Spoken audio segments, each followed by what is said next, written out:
Hey there YouTube, this is Chris coming to you with another deck profile. It's my second video on YouTube and it's of Gravekeepers. I believe this deck is amazing because it's one, an anti-meta deck, and two, it's not really been touched. And without further ado, let's get started. We'll start out with the main searcher of the deck. You play three, but I only have two Gravekeeper recruiters. What he does is when you control him and you send him to the graveyard, or he's sent to the graveyard, you can search your deck for a Gravekeeper with 1500 less defense. So you just search what you need and it helps you win the game. Then we play 3 Descendant. Now what he does is if you control another Gravekeeper, because he can't tribute himself, you can tribute that Gravekeeper and you can destroy one card that your opponent controls. This card wins games, he's really good, and he's often searched out through the next card. Gravekeeper Spy. I believe this card is the main part of the deck. It's like the heart, because it's like it helps you create plays. Like they said, you special like a recruiter or something, or a descendant, and then you tribute and you search and you get pluses. So this card is really amazing. Then we play 3 Commandant, and what it does is you discard it and you add Necro Valley. This may not seem like much, but it is really, really, really amazing because you get pluses off of Necro Valley the instant you play it, and it's not.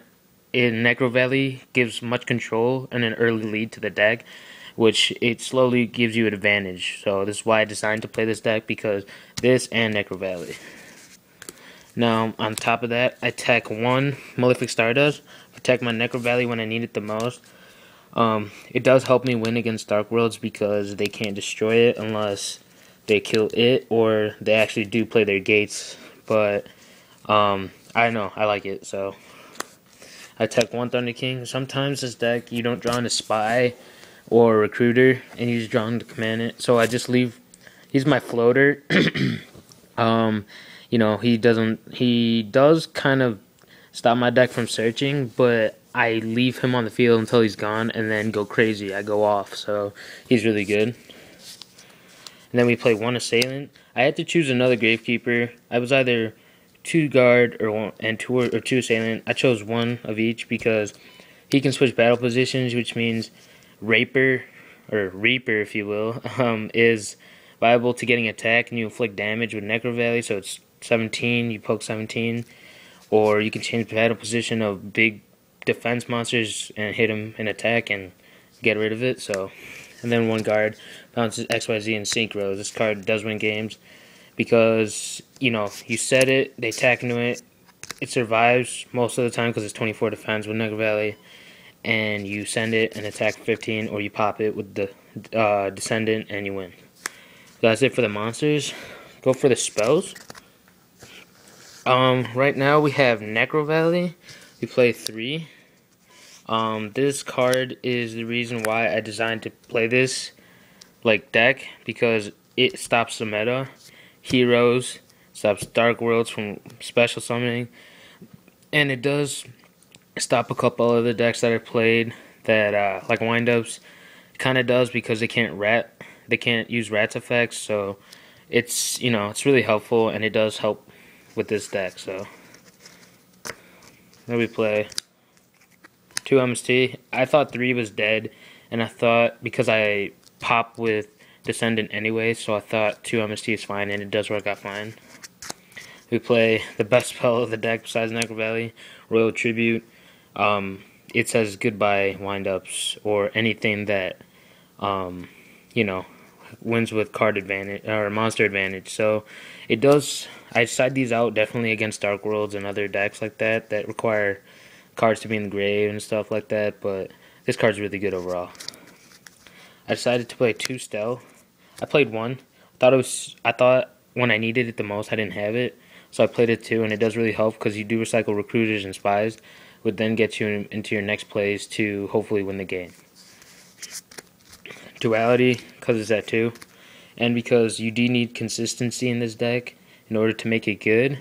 But I don't know, it's kind of conflicting sometimes. Sometimes I set Spy and then I want to activate Duality, but I can't.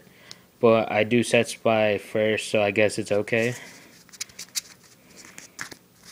We play one book. It's good.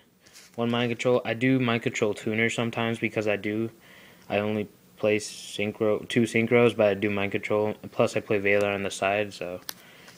And one dark hole. For the traps, Solemn Judgment, Staple, Road.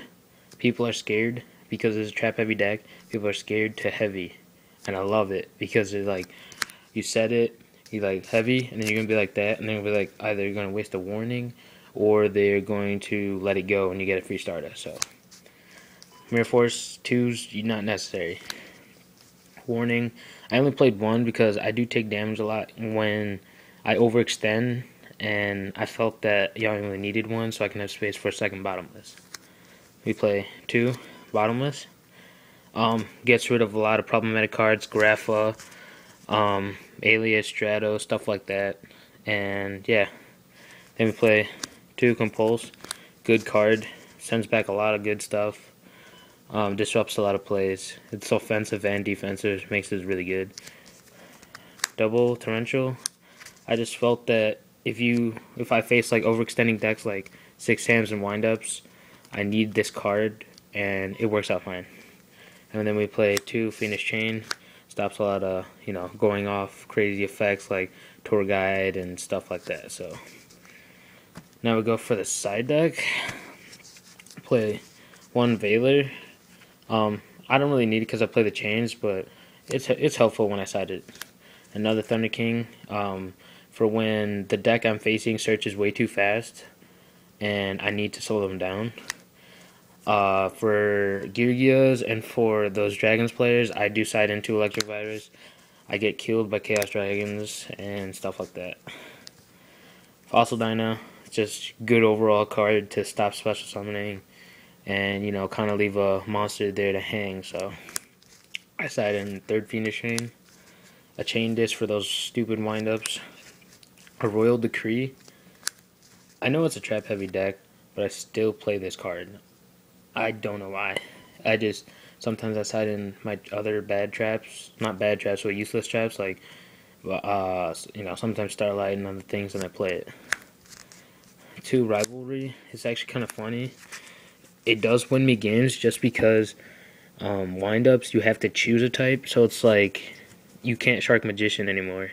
When I have this card set already, you can't Shark Magician, and it just disrupts play. So that's why I play 2. 1 heavy for the Dark Worlds, D-Fissure, and 1 Gold Sark, just because I do want to search out my most important card in this deck really fast, and that's Negro Valley or other stuff. So, and then the extra deck is just Leviathan, Maestro, Acid Golem, Scrap Dragon for nice steel tuners, Armory Arm, and 2 Stardust. And thanks for watching YouTube as my second video on Gravekeepers, and I hope you guys play it, and peace out.